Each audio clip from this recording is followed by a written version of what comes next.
ஹோட்டலேருந்து 5 மணிக்கு கிளம்பி பீச்சுக்கு வந்தோம். அப்போ கொஞ்சம் வெயில் அடிச்சிச்சு. அதனால் பக்கத்தில் கடைகளுக்கெலாம் போயிட்டு ஒரு 5:35-45 போல் அப்படின்னா இங்கே வந்து நடக்க ஆரம்பித்தோம். இப்போ லோ டைடு இருந்தாலும் அலைகள் கொஞ்சம் ரஃபாக தான் இருக்குது. நிறைய பேர் குளிக்கிறாங்க.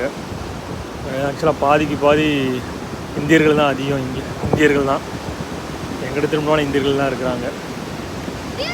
நம்ம அப்படியே சாப்பிட்டுட்டு அப்படியே ஷாப்பிங் போயிட்டு அப்படியே ரூம் போக வேண்டியதான்.